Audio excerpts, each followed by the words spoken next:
It was a bone-chilling morning, the kind that makes you want to stay under the covers forever. Huyen's home followed its usual quiet rhythm. Little Maya was still sleeping in. Grandma was hovering over a pot of steaming porridge, and Huyen was rushing to clear the old garden beds before her apple-picking shift. It felt like just another ordinary day. But as noon approached, a shadow appeared at the gate. It was Hana. She stood there trembling, clutching a small gift, her eyes fixed on the ground.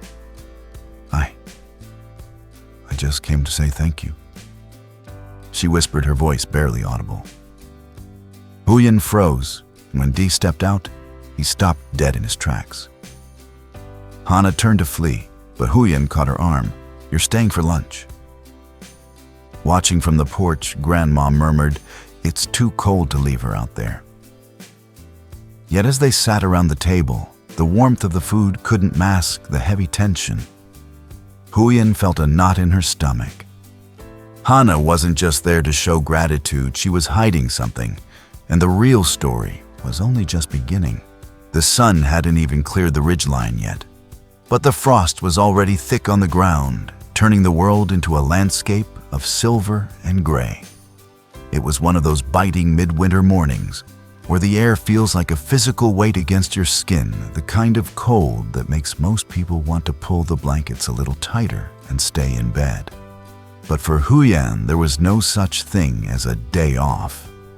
In this house, life is dictated by the seasons and the soil doesn't wait for the weather to warm up. Huyen stepped out into the garden, her breath blooming in white clouds before her. Her first task was the vegetable beds. They were looking tired, overgrown with the skeletal remains of the last harvest, choked by vines that had long since turned brittle. With a pair of worn gloves and a lot of elbow grease, she began the grueling work of clearing the slate.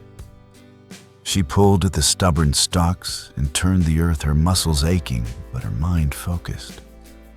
This wasn't just yard work. It was preparation. To survive the winter, you have to stay one step ahead. Every dead plant she hauled away was making room for the next generation of green spinach and hardy vegetables that would feed her family when the frost truly settled in. But the garden was only the beginning of Huyen's hustle. In a rural community like this, money doesn't just appear. You have to go out and find it. The local orchard owner had put out the word the apples were ripe, heavy on the branches, and ready for harvest. Huyen knew that if she put in a solid day's work at the orchard, she'd have enough cash in hand by noon to hit the village market. It was a simple, honest trade. She'd give the orchard her labor, and in return she'd bring home the essentials: meat for the soup pot, maybe a small treat for the house, and the security of knowing they were stocked for another week. Before she headed out, Huyen ducked back inside the house to coordinate with the heart of the home. Grandma Dee's mother. The house was warm, smelling of wood smoke and the faint scent of simmering porridge. In the corner, little Maya was still tucked away, a tiny ball of blanket sleeping through the morning chill. Huyen spoke in a low whisper, the kind of quiet communication shared by women who keep a household running. Keep an eye on the little one for me, Auntie. Huyen said softly. Let her sleep in. It's too cold for her to be out here yet. I've got the porridge in the pot for when she wakes up. Grandma nodded, a silent understanding passing between them. But Huyen's morning prep wasn't just about her own four walls. In this part of the country, you don't just look after your own. You look after your neighbors, especially the ones the world seems to have forgotten. Huyen moved to the pantry and began packing a small care package. She grabbed a sturdy head of cabbage, crisp and green, and a generous scoop of their best rice. This wasn't for her table. It was for Hana.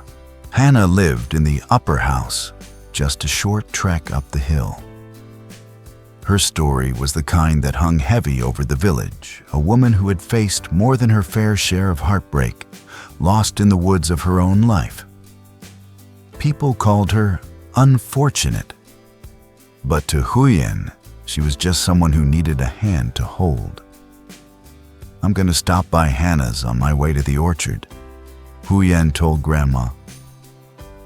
"I don't think she has much left in her kitchen. It's a long winter to spend alone." With the cabbage and rice tucked under her arm and her work gear ready, Huyen took one last look at her sleeping daughter and her steady garden before stepping back out into the cold. She wasn't just a laborer or gardener. She was a provider, a caregiver, and a lifeline. As she started the trek toward the upper house, the first rays of the sun finally hit the valley. It was going to be a long, freezing day of hard labor. But as Huyen walked, there was a sense of purpose in her step. In a world that can often feel cold and indifferent, she was determined to be the warmth. But as the two women spoke, the layers began to peel back, revealing a story that was as heartbreaking as it was infuriating. You see, Hana wasn't always this fragile. There was a time when she was the ultimate powerhouse, the kind of woman who defined the word devotion. While her husband moved to the city to chase a better life and study for a trade, Hana stayed behind, pulling double duty. She took on every grueling job the village had to offer, working from before sunrise until long after the moon had taken its place in the sky. Every cent she earned, every single penny, was sent straight to the city. She lived on next to nothing, wearing threadbare clothes and skipping meals all so her husband could have the books, the tuition, and the lifestyle he needed to succeed. She wasn't just a wife. She was his benefactor, his silent partner, and his greatest cheerleader. She believed in the American dream version of their life, that if she sacrificed everything now, but they would both reap the rewards later. But the city has a way of changing people, or perhaps it just reveals who they truly were all along. When Hana finally made the trip to the city to visit the man she had spent years supporting, she didn't find the grateful husband she expected. Instead, she found a man who had moved on. He hadn't just found a new life, he had found a new woman. The person Hana had literally built from the ground up had decided that she no longer fit into his new polished world. It was a betrayal of the highest order, a slap in the face to every drop of sweat she had shed on his behalf. The shock was total. It wasn't just that her marriage was over. It was that her entire reality had been a lie. Distraught and untethered, Hana tried to find her way back, but her mind was in a fog of grief. She wandered away from the familiar paths, stumbling into the dense, unforgiving forest. For days she was lost in the woods, not just physically, but mentally. She walked until her shoes wore through, until her legs gave out, and until the cold finally began to shut her body down. By the time day found her, she was unconscious, curled up on the forest floor, a heartbeat away from being claimed by the elements. Day didn't just save her life that day. He brought her back to a family that knew how to heal broken things. Since then, Huyen and her family have stepped in to fill the void left by that betrayal. But what makes their help so special, and what would truly resonate with any viewer watching this, is that it's not just about the stuff. Sure, Huyen makes sure there's a head of cabbage on Hana's table and enough rice in her pantry to get through the week. She makes sure Hana has warm clothes for the winter. But the real charity is happening on a much deeper level. They provide a different kind of nourishment, the gift of being seen and understood. Huyen doesn't look at Hana as a victim or a charity case. She looks at her as a sister who got dealt a bad hand. When they sit together, they don't always have to talk about the trauma. Sometimes the healing is in the simple act of hai tao, picking apples together, or sharing a quiet meal by the fire. They are giving Hana a safe space to breathe, to grieve, and eventually to rebuild her sense of self-worth in a world that often measures a person's value by what they can produce or how much they have. Huyen's family is teaching Hana a different lesson, that she is worthy of love and care simply because she exists. They are proving that while one man's betrayal nearly broke her, the collective kindness of a few nobodies in a small village is more than enough to put her back together. It's a powerful reminder that while we can't always protect people from the cruelty of the world, we can absolutely be the place they go to recover from it. Rice might fill the stomach, but it's this kind of radical empathy that actually saves a soul. While Huyen was out in the orchards braving the biting wind to secure their next paycheck, the rhythm of the house fell into the capable, steady hands of Grandma. In a home like this, the chores don't stop just because the temperature drops. They simply move closer to the hearth. The morning started in the kitchen, the true heart of the home. Before Maya's eyes had even fluttered open, Grandma was already hovering over the stove. She wasn't just cooking. She was crafting a bit of edible comfort. She whipped up a pot of egg porridge, creamy, steaming, and rich, the kind of meal that feels like a hug from the inside out. As the scent wafted through the house, Maya finally emerged from her cocoon of blankets, her hair tousled, and her eyes still heavy with sleep. But as they sat together, the warmth of the porridge couldn't quite hide the shadow on Maya's face. It's a universal truth that kids can be unintentionally cruel, and Maya had been carrying a heavy weight back from the schoolyard. With a quiet voice, she confessed to Grandma that some of the other children had been teasing her, calling her poor because of her worn clothes and the simple life they led. Grandma paused, her spoon resting against the side of the bowl. She didn't dismiss the girl's feelings with a platitude. Instead, she leaned in, offering the kind of wisdom that only comes from a lifetime of weathering storms. "Listen to me, little one," she said softly, her eyes locking onto Maya's. "Wealth isn't something you can see in the brand of a jacket or the coins in a pocket. True wealth is having a mother who works until her fingers are numb to provide for you. It's having a home where you are loved. Those kids, they just haven't learned what real value looks like yet. You go to school, you study hard, and you carry your head high. You are rich in all the ways that actually matter." It was a classic homestead life lesson, the kind that viewers love, because it strips away the noise of modern consumerism and returns to core human values. To shake off the morning blues, Grandma decided it was time for a mission. The garden was calling. Despite the chill, the tomato plants were drooping under the weight of a late-season harvest, and they couldn't afford to let a single one go to waste. "Come on," Grandma encouraged. "Let's go see what Huyen's hard work has produced." They stepped out into the crisp air, Maya following close behind with a wicker basket. The garden was a sea of faded green, but tucked under the leaves were the jewels, deep ruby-red tomatoes, plump and shining with morning dew. Grandma taught Maya how to spot the best ones and the ones that were perfectly ripe and ready for the market. "We have to be quick," Grandma whispered with a playful wink, "or the field mice will have a feast before we do. They know a good harvest when they see one."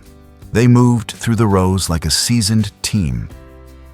For Maya, it wasn't work anymore. It was a treasure hunt. Every large, perfect tomato she found was a victory, a tangible piece of evidence that her family's labor was fruitful. By the time they reached the end of the patch, the basket was heavy, and Maya's cheeks were flushed pink from the cold and the excitement. But as the wind picked up, Grandma's protective instincts kicked back in. She wasn't about to let her granddaughter catch a cold on her watch. As soon as they stepped back across the threshold of the house, Grandma reached for a thick knitted hat. Hat on ears tucked. Grandma insisted, pulling the wool down over Maya's forehead. We can't have you getting sick before the big family dinner. With Maya bundled up and safe, Grandma turned her attention to the next phase of the day lunch. The house began to fill with the savory aroma of browning meat and fresh vegetables. There's a certain kind of magic in the preparation of a meal, when you know the people you love are out in the cold, working themselves to the bone. Every chop of the knife and every stir of the pot was an act of service, a way of saying, "Welcome home," before Huyen and Deevan walked through the door.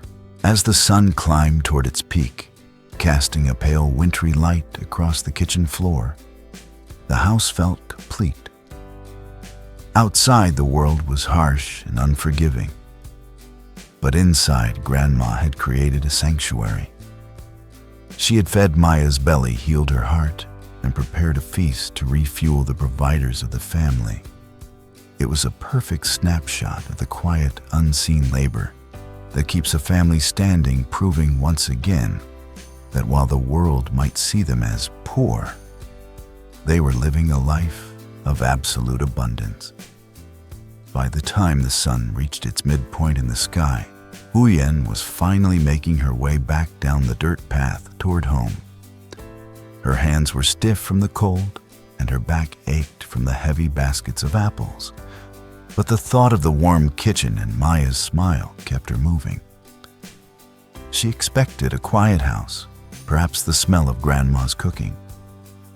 But as she rounded the corner to the front gate, she saw a figure waiting there that stopped her in her tracks. It was Hana. She looked different than she had in the stories, less like a ghost and more like a woman trying to find her footing. She was clutching a small bundle, her knuckles white from the grip. Before Huyen could even get a hello out, Hana stepped forward, her voice trembling but determined. "I couldn't just keep taking from you," she said, holding out the package. Inside wasn't just a bit of food, but something that made Huyen's breath catch, a brand new, thick, insulated winter coat for little Maya.